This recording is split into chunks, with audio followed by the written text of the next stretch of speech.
Hey everyone, welcome to a special evening in Bristol where I'm going to be taking you on my FAC journey in person from my very first deer stalk to where I am today.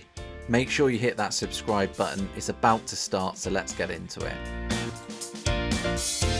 We'll start from obviously birth through the early years and then teenage years and then through to now. Anyway, thanks very much for coming. I really appreciate it. I've exchanged some messages with a number of you over YouTube and Instagram and things like that, so it's nice to actually have some people here. I was thinking this morning, is there a conspiracy, you know, has someone signed up a load of names and email addresses just to stab me in the back, but turns out some of you are real. So tonight, I don't know what your expectations are.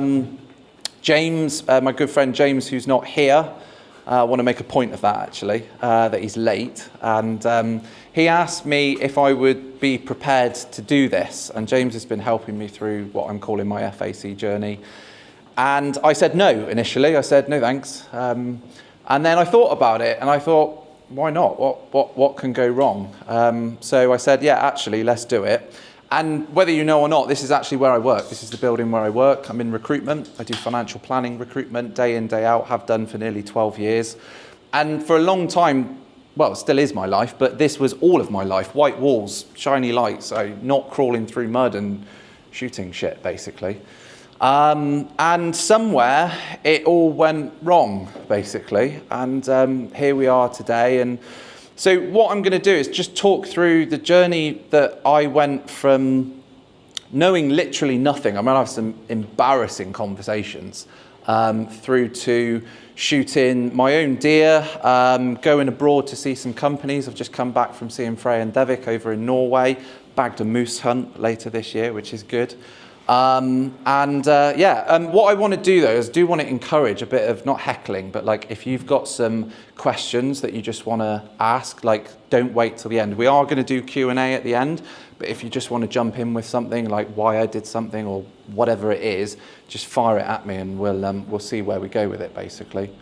So I thought I'd start initially with where hunter-gatherer cooking started, and it was absolutely horrific. I looked at some of the old videos and they are just really bad, really, really bad. They actually started, I did time-lapse videos. I have no idea why, but I did time-lapse videos of trimming meat basically, and it was a way of just storing it. I mean, some of these are like 3 seconds, 33 seconds. And then eventually I started doing things a little bit more adventurous and started making burgers, and then someone said you should do Instagram, and so I thought I'd give that a go. And it took me probably, I don't know, a year or so to actually get on camera and start talking, and it's a horrible thing to do. It's horrible, no one likes it. As soon as you hold a camera up, everyone gets shy, they can't remember what their name is or how to spell it. And then one day you just give all that up, you give your pride up, and then you start doing it.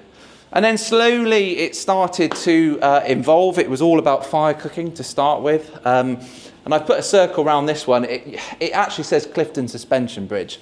So what I would do is early in the morning, after the stresses of recruitment, I would get up really early, sort of, well, not that early to you guys probably, but like 5, 6 o'clock in the morning, and I'd go and find these obscure places, and I'd take my tiny little firebox and I'd cook breakfast.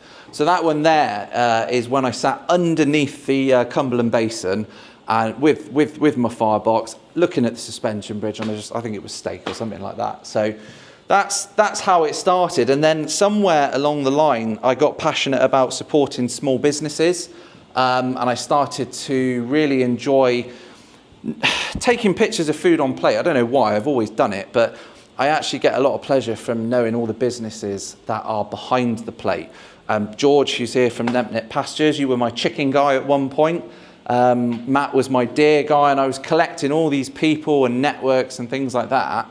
And then eventually, the guy who's not here today at the moment, he's late, and I'm going to make a point of that. I had a message out the blue, and he said, do you want to go for a deer stalk? So I was like, yeah, amazing. Like, not having a clue what it was all about. Hunter-gatherer cooking, I fudged the name initially. 1, it was just available, but 2, it was whilst we were sort of a little bit going through COVID, and the idea is that most people, you know, in terms of stalkers, we're a very, very small minority. Most people hunt, they go online, they go to the supermarket, and their weapon of choice is their debit card. And it was a little bit cheesy, but it worked. And COVID came along, and then all the farm shops started delivering and things like that. And that was what it was. So I never, ever, ever planned to get to where it's got to now. I never thought I'd be pulling triggers or anything like that. And then one day this guy comes along and says, do you want to do a deer stalk? For those who are at the beginning of their journeys, it was really interesting. I'm sure, you know, for those who have done it, you'll all remember the first time and things like that. I remember filming at first, and, you know, your heart is going, isn't it? Like the adrenaline's pumping. And I'm trying to film, and I don't know whether to look at the phone or there, and I'm like that. And somewhere there's like deer, and I can hear him saying something, but I've no idea what he's saying. But he said, stay put and don't move. You know, I think I was in trainers and things at the time, not a clue. And then suddenly, bang. And that was the first time I heard a gun being fired. It was like, now. And then the reality sets in that an animal has just died, basically. And I'll be honest, I was sad. I was really, really sad. My first thought was my dog. And I was thinking, I can't do this. I can't shoot an animal. I need to find my dog. And then, because Matt is Matt, we approached the deer, and I found it fascinating to watch this animal, this thing in fur, turn from, you know, an animal that is respected, is beautiful, it's all of that. And it slowly became meat. So we ended up filming all these videos. So never even heard that word before. Didn't have a clue, had to ask what that meant. Whilst we did that, we did a fantastic video on that. And I then said, Matt, where's your coat? And he said, over there. Why? The microphone's on the coat. So that was, he had to voice over that. But we talked through the kit. He's lucky, I suppose. He uses a blazer, and he's got all of the gear. I watched it get skinned about a week later, something like that. We did this up on Belmont Estate, which is a fantastic estate. And we did all these butchery videos, you know, and I watched this animal, you know, go from this to this to this. These words were all new, didn't know any of this. And I just found myself positively trapped. I was, you know, absolutely enriched by all this information. I just wanted to know more and more and more. Even to the point, you know, he started reloading, and then I got introduced to the world of people who reload. And my God, they're unique. Sorry if you're in this room, but wow, you can really have a strong conversation if you say the wrong caliber. I do, by the way, shoot a 6.5, so proudly as well. Less of that from you. So yeah, so I started doing all of this, and I started documenting it. I don't know why. I really don't know why, but I did. And then I was lucky enough, you know, I just followed Matt for basically a good couple of years at this point. And we went down to Dorset, and we went to all of his different grounds and things like that. And they're not the best pictures as such, but the sunrises, you know, I started to appreciate all this. You know, bearing in mind, this was my life, the air conditioning, the lights, the falseness, the concrete, the cars, the pollution, all of that. And I started to notice the sound of the footsteps and the birds and the trees and all this like soppy stuff that I'm now talking. I won't cry, don't worry.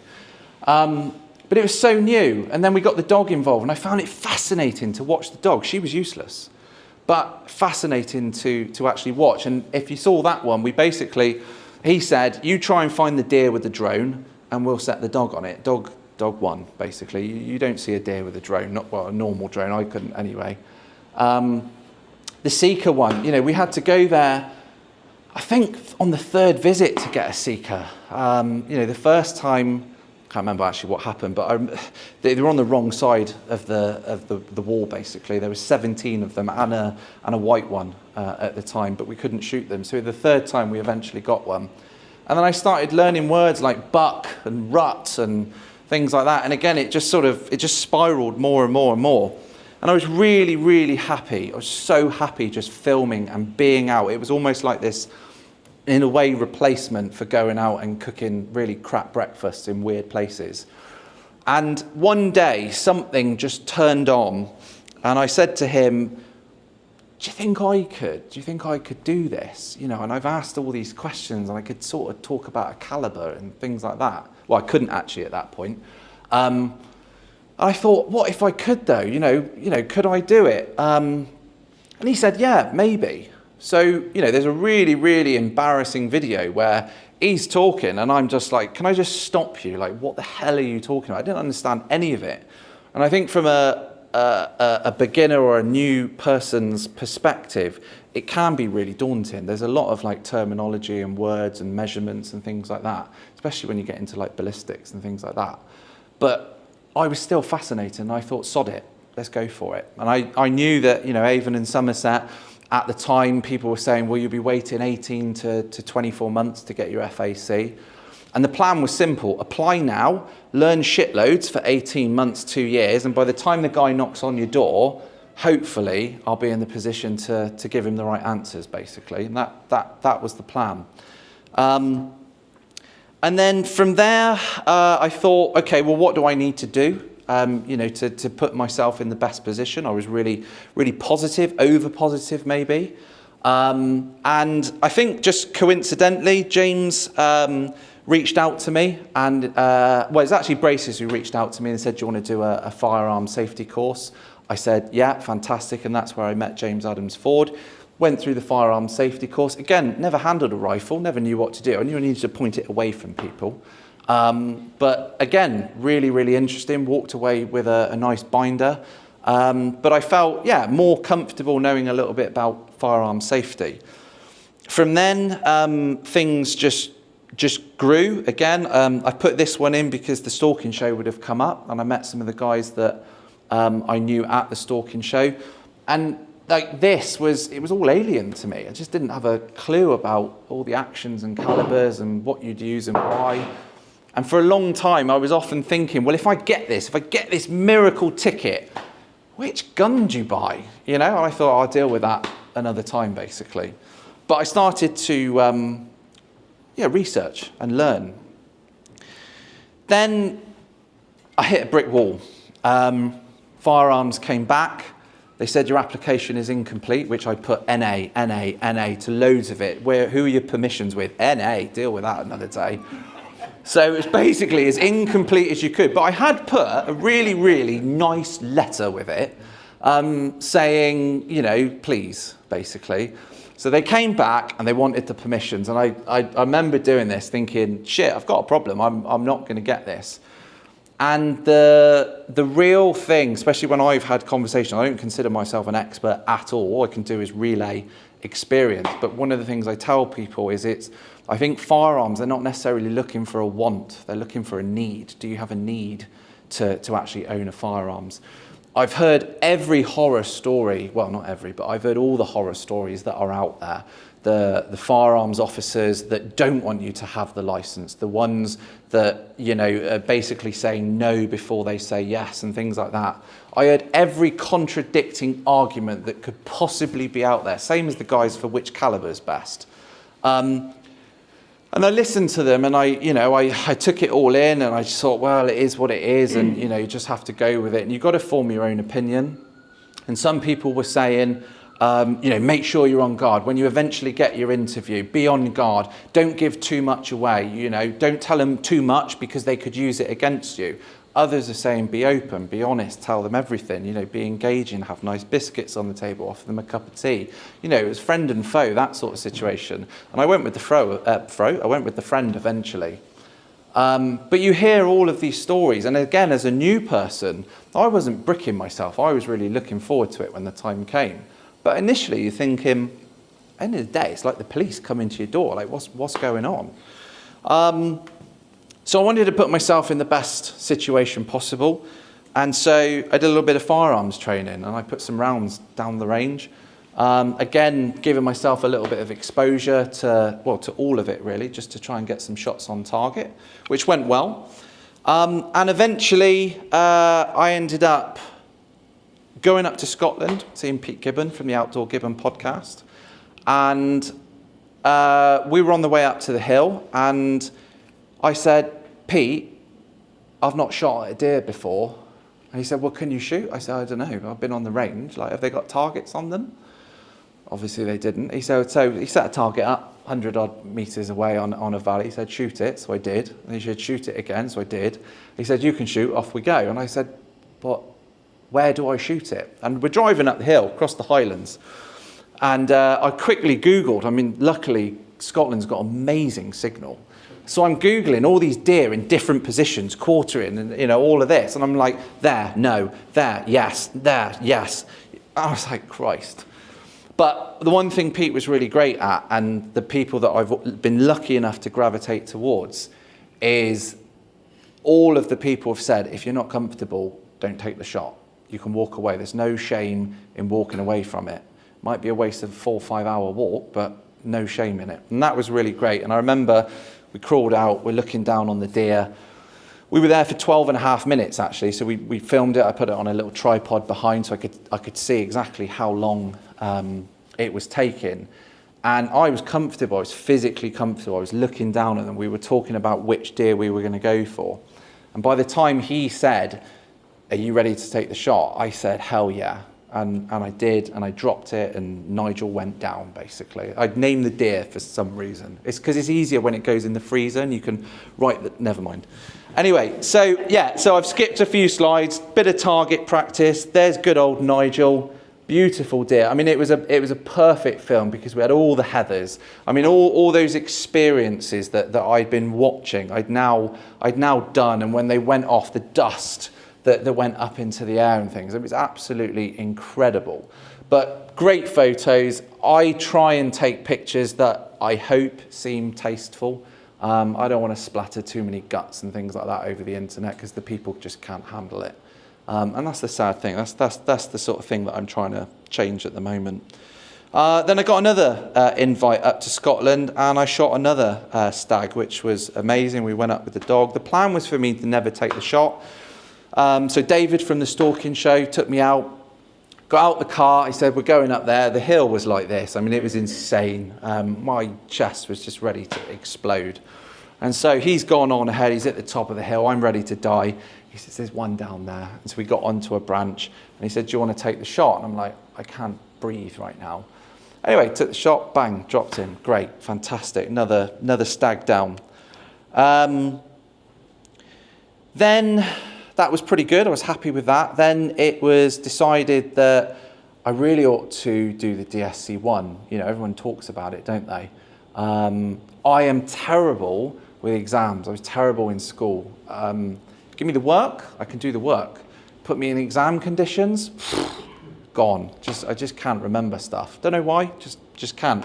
So I was kind of nervous about that. So we did a little video about the actual walkthrough, just the shooting assessment and things like that. So taking it at the different yards and things like that. So again, it was just about, I suppose in a way, relaxing, getting used to what was about to come so that it wasn't completely alien when it came. And again, just more experience, kept going out on stalks and things like that. And then one day, this day came. We were in here actually, guy rang up. We were actually having a crisis at work on the day. And he rang up and he said, I'm whoever he was. And I said, you're early, aren't you? I reckon we've got about another 9 months to wait. He said, well, I can call you back then if you want. I said, no. So I dealt with him, I spoke with him. And we booked the day. And then the day came. And the experience, I got to be honest, was really, really, really good. Really good. I couldn't have asked for a better interview. You know, for all these stories that people told me of, you know, these nasty firearms officers. He was great. He was a stalker for a start, so that really, really helped. And he was just really engaging. He was very fair. Everything that he asked or said or anything like that, it was completely fair. And I remember at the time, he didn't know about hunter-gatherer cooking. I was just Alex Russon, basically. And some people said, don't tell him about the channel, because if you tell him about the channel, you're in it for the glory, just after the views and things like that. So leave that off the table. And I thought, there's probably something in that, you know, just go in as myself, basically. And there was a funny story. So I don't know if I should talk about it, but anyway, I will. So he's got a tick list. And he says, application, fine. I'm making a tea for him at the time. Application, yeah. Medical, yeah. And he went, ooh. And I sort of turned around and went, ooh. Ooh, why ooh? He said, oh, your record. I was like, my record? Like, what have I... Anyway, he said, do you have a problem with the postman? I went, no.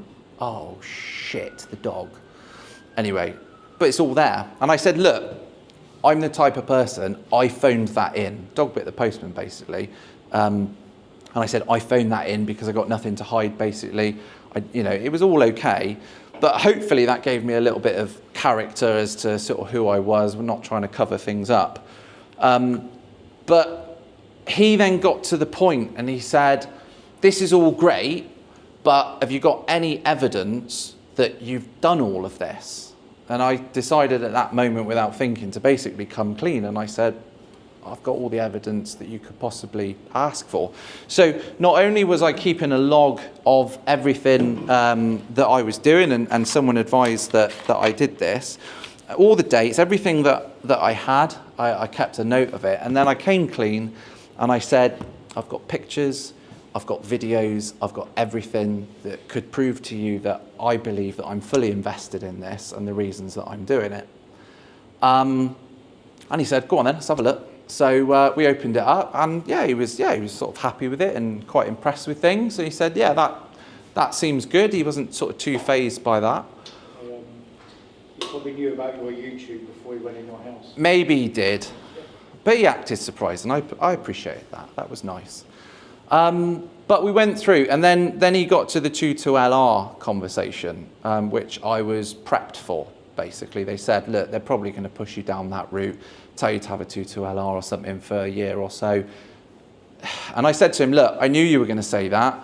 And the reality is, I'm not sure fox tastes that good, to be honest. I'm not in it to shoot foxes. And I said, if that's what you want me to do, I said, I won't be able to change your mind as such. But what I'm after is a caliber where I can shoot basically all the deer, and I want to eat it. I don't want to eat fox or anything else. Almost said the word then, didn't I? Anyway. And he said, I get it. It's okay. And then he left and he said, I'll be in touch. And then you think, oh God, is it going to happen? And then however long it was, I think it was just before the Christmas of that year. I think we were at the British Shooting Show, actually.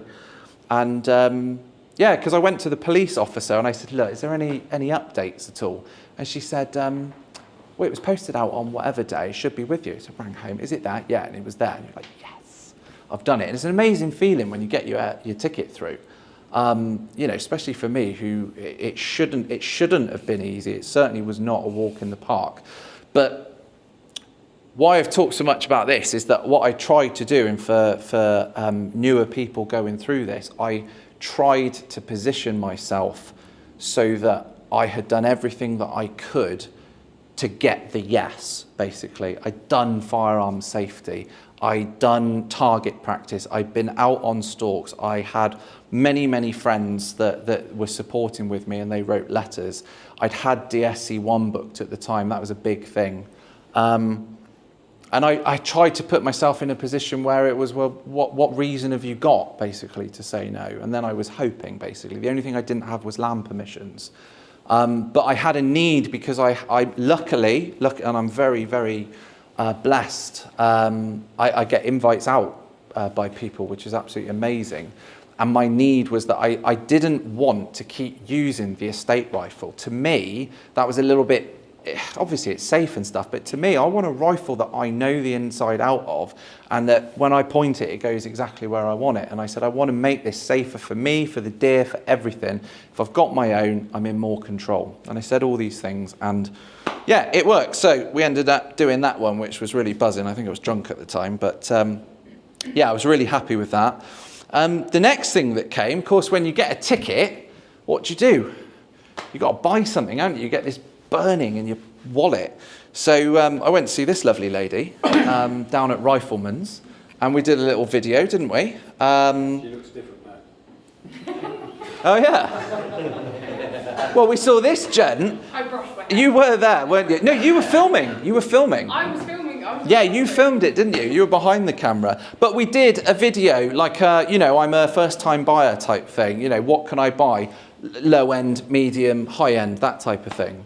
But again, for my benefit and also for anyone else who was coming along for the journey. So we did that, and eventually we did a deal, and I ended up getting that beauty, and it is the Proof Research Elevation 6.5. I absolutely love it. It was from Highland, and yeah, they did me an absolutely solid deal on it. I'd shot the Stag up in Scotland off the branch with David from the Stalking show, and at the time I said to him, I really like this. This feels nice. And a lot of people along the way had said, you'll know when you know, almost, like it'll feel right type thing. So, you know, this one talked to me. And what's it called? What did we call it? Eleanor. I almost said Excalibur, but it's Eleanor, isn't it? Yeah. Stop telling people. Anyway, so the journey then continued. You get a gun. What are you going to do with it? It's all in boxes. You've got to set it up. I didn't have a clue. So what did I do? Ring James. And we did another video about setting it up. Which again, you know, when you don't know what you're doing, you need friends and things to help. I mean, you could obviously figure it out if you're really clever, but my mind doesn't think that way. And then this was a nice one. So Matt, who's not here at all, or late as usual, we went out and we shot a Roe Buck, local in Bristol, and it was the best feeling in the world to actually go out to do all the, let's call it study and training and time and things like that, to getting your license, to picking a rifle, to setting it up, and then that happens. The only thing I didn't include in this was the food, but obviously that was the big thing for me. That's the driving thing. I don't shoot for fun as such. I really, really enjoy it. I shoot for food, and it's to fill the freezer, period. I don't care whether it's got antlers or not, to be honest. I just want to eat it, and I hope that it tastes good. I hope that it's a, well, yeah, obviously you hope it's a healthy deer because you don't want something wrong with it because you want to eat it. But, I mean, the first deer had 3 legs, which was a great deer to take out. But ultimately, shooting for food, period. I've got no desire to shoot anything as such for fun. So, of course, then you get this world open to you. You've got a ticket, you've shot your first deer, you're a man, aren't you? You know, you're killing things. And so, of course, what you do, you buy a shitload more stuff that you probably just don't even need. But I did it, and I laid it out because I'd seen these pictures from people, and they lay it out, don't they? And it looks amazing, and you know, I wanted to do the same, but I was proud. I laid all this stuff out. And yeah, I think I'm like right up like this, and you can't quite get it all in, but you start adding up all these, you know, things. You know, I'm in deep at this point. You know, handmade knives, which have been amazing, like some of the best gear that you can get, and like you realise how far you've come. You know, I remember the conversation at Matt's, who's not here, in the kitchen, not having a clue about calibers, and all of a sudden, my patio is full of gear. So this then came. So the next thing, this came out of nowhere. Like, I never had land permissions. I won't tell the story because it's too long, but one of my connections, one of my friends, a farmer in Gloucester, who I'd done some other stuff with, and that involved cowboys and combine harvesters. Try and pair that if you can. And they just texted me and they said, do you want to come and do you want to take some deer off our land? And I was just like, hell yeah. Also like, shit, what am I going to do? You know, thinking, so straight away got on the phone, you know, who can come with me? Who can help me? There's 3 farms up there that I can go out on.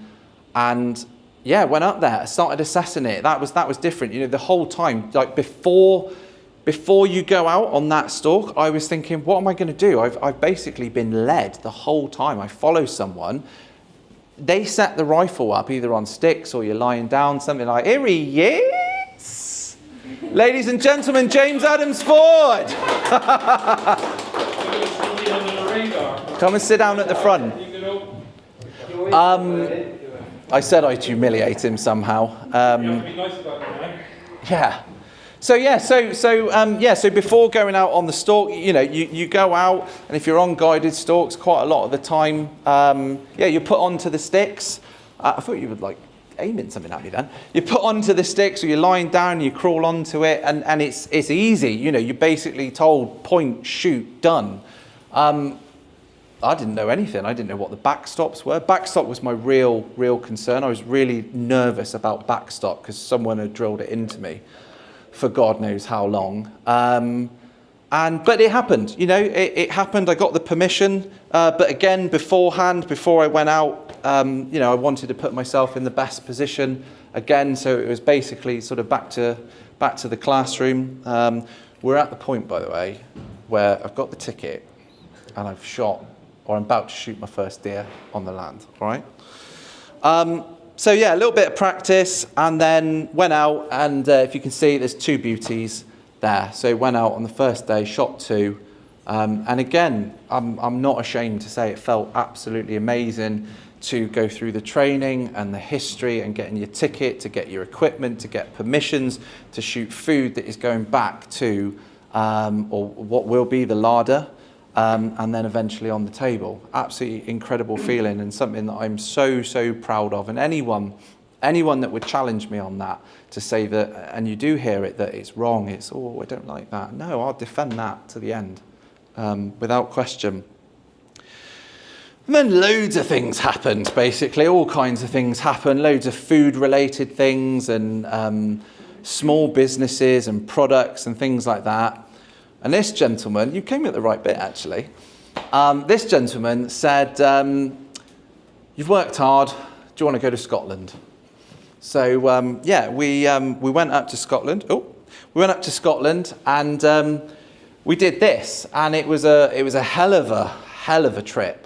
Absolutely hell of a trip. And he wanted me to learn as much as I possibly could, and he basically made me do as much as possible. Well, all of it, basically. He'd intervene when, obviously, you know, when needed, if something really bad would happen.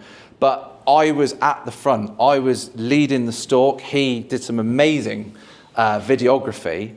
But I was deciding, do I go right? Do I go left? Do I follow that hedge line? Do we go through the trees? I'm sure I made a load of mistakes. He probably saw countless deer. I saw a couple. And on the first day, I don't mind talking about this. I mean, there's a video about it. I don't mind. I was too slow to get onto a few deer. I'm not quick enough on the sticks, and that's, you know, lesson to practice to get up onto your sticks faster. I missed a couple of opportunities where they'd already gone. We had lunch. We cooked I say a fantastic lunch. It was fantastic, but it was pretty basic, wasn't it?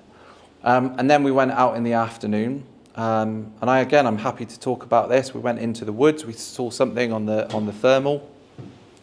Couldn't work out what it was, but it turned out to be a deer just curled up asleep. And we used the tree line as cover, so we walked down and we closed the gap from whatever it was right down. And again, he's filming, and I'm looking, and I'm liking, and I'm looking at this. He's got his head up, and I said, "Shall I take a headshot?" And he said, "You know, it's up to you." I said, "All right then, I'll take a headshot." Anyway, completely missed. I should never have done it. And the deer ended up standing up, and I don't know why, but because I'd made that decision that I was taking a headshot, when it stood up, I should have gone in the engine room. And I know that. But for some reason, my thought process was headshot. Don't know why. Again, another massive lesson learned. So I missed that deer, luckily, and I'm so pleased. And James verified that it was a complete miss. We did track them through, and we saw them go off, and so I say I was happy. I was horrible. Anyway, it got to the end of the night, and we were sort of down by the Dean, and is that what it's called, Dean? Scotland, we call it a valley. They call it a Dean. Yeah. And I kind of cheesily said on the video, like, this is it now. This will be the last play of the day, basically. We'd spotted these deer, and anyway, it was the last play. And so, you know, we used the gorse and we used that for cover, and I got onto it. It was 45 degrees down. And then I learnt a really hard lesson about shooting a deer at last light when it's 150 meters, when it's at the bottom or something like that. And I swear to God, it was like that. It was horrific to retrieve this deer. So I was pleased. I'd shot a deer. It was a good shot. But I then had to retrieve it. So then I learned things about finding a deer in complete darkness. Did I have a head torch? Did I? Fuck. So I'm there with my iPhone like this, trying to find this deer, and I've got the thermal, I couldn't see it. He'd gone to get the car, and yeah, eventually I learnt the lesson of going we went right back to the river, so I had a little bit more distance between it, and eventually I sort of saw the signature. We found it, we growlicked it, and then we had a load of fun getting it up this hill. 1, 2, 3, straight up, and it took a long time, and it was hard work, but it was brilliant. Absolutely brilliant. I don't regret that for a second. Yeah,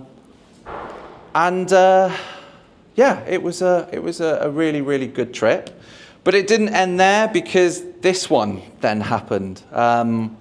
We went out on a stalk. I thought the stalking was better, or it felt better. I was a little bit more slower and looking a little bit more, and look a little and look a little, move a little, look a lot. We got up to this fence, saw the deer, relatively confident. I thought the shot was good. The shot was not good. Straight away I hear him say, "Oh, fuck." So he's called it straight away. And he said, it sounds a bit gutty. And I'm thinking, Christ, it's a horrible feeling. It's a horrible, horrible feeling when that happens, because I'm not knowing what the hell's going on, or as such what to do. And again, I'm still recording it. We went through the whole process. We left it a really, really good time, somewhere between half an hour to an hour. And then we ended up filming the video about it. We didn't film all of it. We didn't film the fun parts when I was retching and up to my elbows in what you can imagine. We should have, really. I didn't have the head cam at the time. That's going to give you the... I know. I say next time. But it was really, really weird, because although I was being told it's okay, and it's not like it's okay, no one cares, it's okay. It was like, I learned that this happens, basically. And right up until this shot, every shot had gone well, apart from the miss, the complete miss. But every shot had gone well, and I was thinking more and more, I was getting a little bit anxious about it. What about the shot that goes wrong?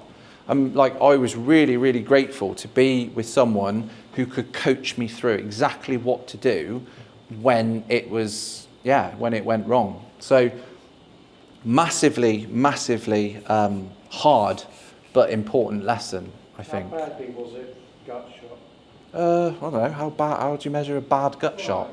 I mean, was it all hanging out? Did you No, it wasn't like that. So where it went wrong, what I thought that... I've seen them with a gut shot and it's literally all been hanging out. Oh, right. No, it wasn't like that. What I thought I saw when I was looking, there was a fence line. And I thought, or my eyes or my brain was telling me that fence line was perpendicular to me. But the reality was that it was at 45 degrees. So as it was walking the fence line, it was quartered the whole time. And I made the wrong decision. I put it in the wrong place, and it went through and out. And just, it happened. So again, I learned a lot about that. And again, when I was on the hill in Scotland for the film that's coming out tomorrow, which is going to be, I hope people really, really like it. I spent a shitload of time editing it. But it was a similar sort of thing. It was actually a quartered deer. You can't see it, and I'm working on getting a scope cam or something like that so you can see it. But it's hard to describe. I just knew where to put it, and I did it. And actually, at the time, I don't want to ruin it for you because there's a lot of drama in this film, but basically, we didn't hear the impact at all. We couldn't hear it at all. The wind was horrific. We've crawled through the snow, but we didn't hear it. I thought I'd missed again, so literally I went, shit, not again. But it was just the wind and the mod's so good, we couldn't hear. It was a great shot.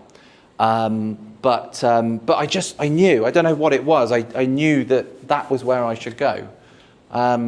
And then I learned about tracking. Well, I say learn, it's not a massive part of the video, but we saw this blood trail. But that was really the first time I've seen it, and obviously it's exaggerated when you're on snow. But Pete had this fantastic story. He walked down, he's following this trail. She fell, she did this, she went there, boom, she's over there. Simple as that. And it was, again, amazing experience, absolutely amazing experience. We then went on, I started to go through some Clearfell. Some of that land, that was really good. That's really hard to get through. I'm sure some of you have gone through Clearfell, but that's a serious challenge to go through there. Pete ended up in a better situation to actually take the shot. So again, I'm happy. I'm filming everything. We saw loads of deer. He took the shot. There was one 10 feet behind us the whole time. You know, you just don't have a clue about these things. So one went off behind us, 2 went that way, and 1 went down, basically. So that film will be coming out. And then I'll get onto this bit. So prior to all of this, I was really inquisitive about DSC-1. And then Peter Jones came along to challenge the DSC-1 and came up with PDS-1.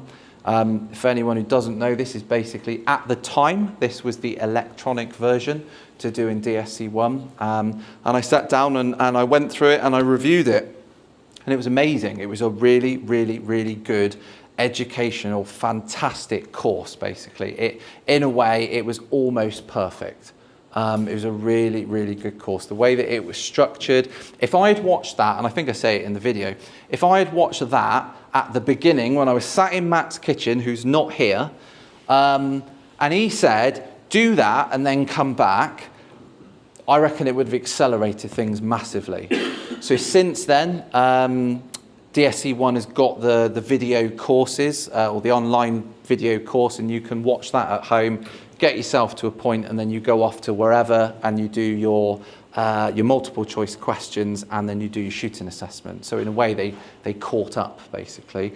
I'm working now really closely with the BDS, and I'm going to be doing a similar type of video, but for DSC-1. So I'm going to sit down and I'm going to basically do the course again. I'm really interested in the learn. I find it fascinating. And yeah, so I'm going to give them my thoughts and things like that. And then I'll go off and I'll do my shooting assessment and then get DSC-1. So hopefully I'll get PDS-1, DSC-1, then I'll move on to 2 and things like that, and we'll get that done. When I went to Norway last weekend, the guys over there, they're amazing. Frey and Davik, fantastic company, fantastic products, all that sort of thing. But I was really, really interested in like their hunting rules, regulations, ways and things like that. We spent a long time talking about what they do and what we do. I mean, their minds were blown. They said, a police officer comes to the house. That was a terrible accent. Anyway, but that was alien to them. So I've got a little film coming out about that.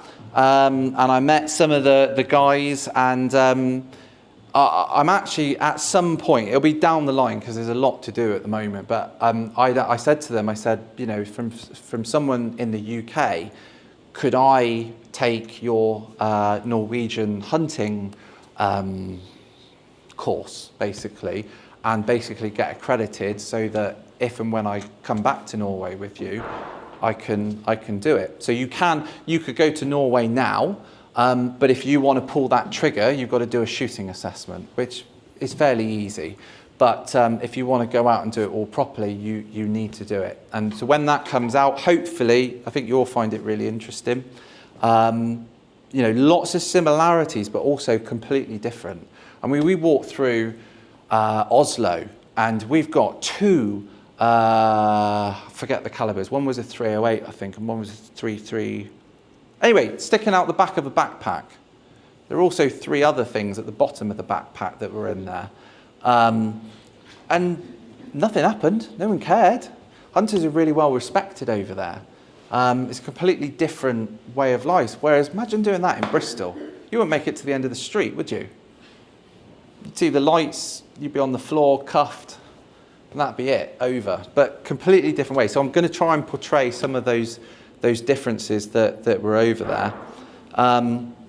Yeah, and just keep soaking up education and knowledge and things like that, picking up different tips.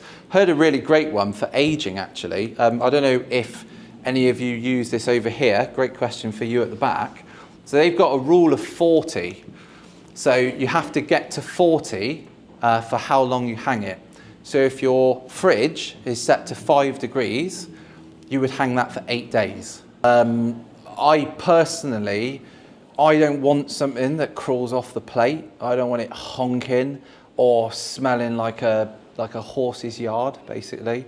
I kind of like it a little bit more meaty. And something that I'd like to campaign with someone, I don't know who, but when you go to your butcher's or you go to the supermarket and you buy a steak, a bit of beef, you see 28 days, 45 days. You see all these like magic numbers that we've just as a population accepted. Why don't we have that in game? Why don't we have it in venison? Even if it wasn't a number, why couldn't it be mild or strong like cheese? Why don't we have that? How can you get a young person who's got, slightly more sensitive palate? How can you get them into game when it tastes like a horse's foot? But if it tastes meaty and delicious and nutritious and all of those, like that's how you get them in. And then if their taste buds develop, then you get them up to the honking stuff, if that's what they want. But in my opinion, unless you guys have seen otherwise, I've not seen venison or game with some kind of measure on it, which again might be hard. Maybe you don't know species, which species is it, which sex is it, was it hung in fur, all of these things. I know there's all these variables, but there must be a way to calculate some kind of regularity so that you can pick a meat that you know is going to be good for you, or a taste profile. And that concludes 2 minutes to 8. Matt is still not here, but he may walk through in a minute, so it'd be quite funny if he does. 2 minutes to 8. I invited Sarah with me, and I invited James with me, and I did invite Matt as well. I don't know why. But they were going to basically help me with a little Q&A and things like that in case you asked me something about ballistics or some weird caliber that I don't know anything about. And we're into this bit now. Do you have any questions? Here he is. Matt Roberts, everybody. Go on, what was your line? Go on. Imagine I've not done that bit and you've just walked in. It was going to be something about congratulating Alex on his transitioning and how I'm happy we're all here to support him with it.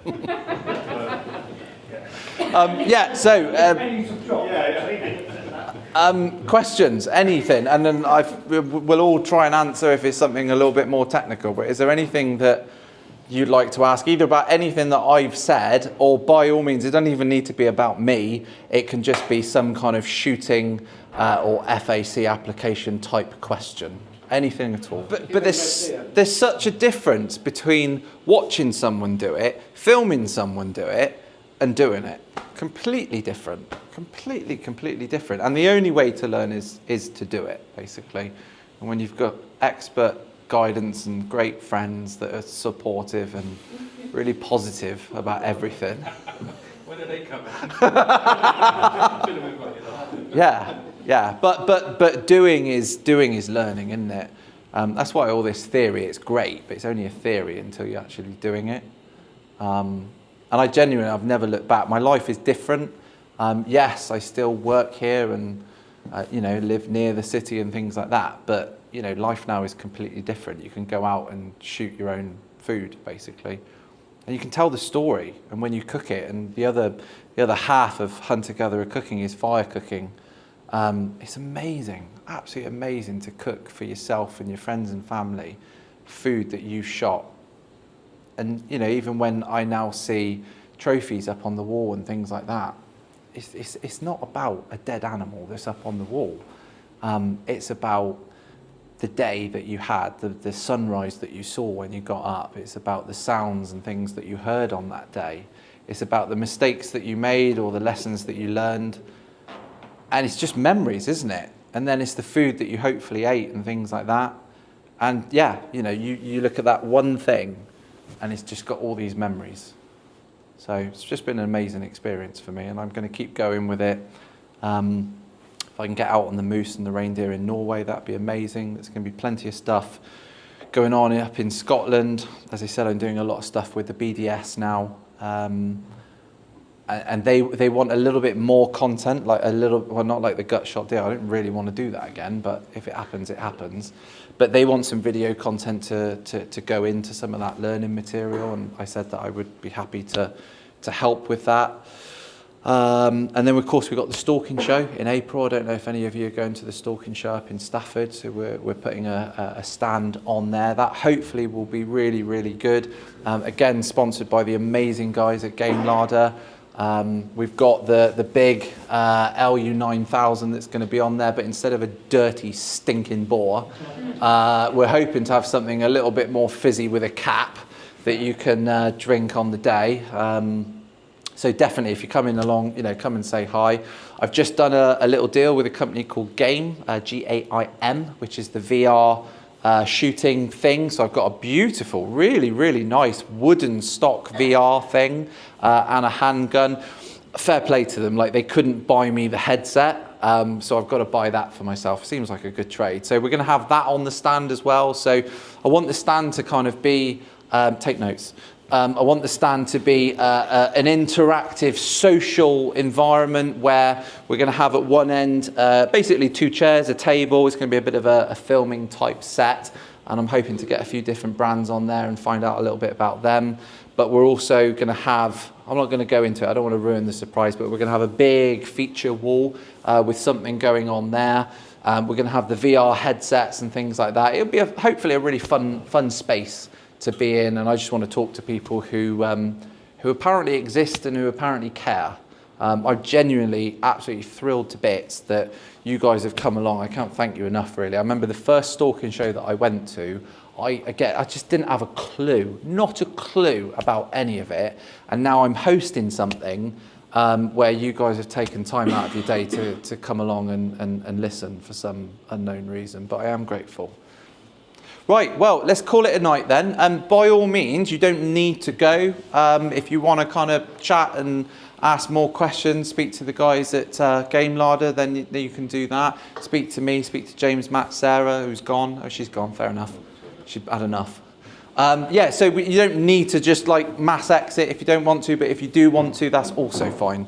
But if you've got any questions, then get in touch. Obviously, I'm going to say make sure you've hit the subscribe button on the YouTube channel, hit the like button, and turn on the bell for the notifications, all right? Thank you, everyone. Appreciate it. Aww.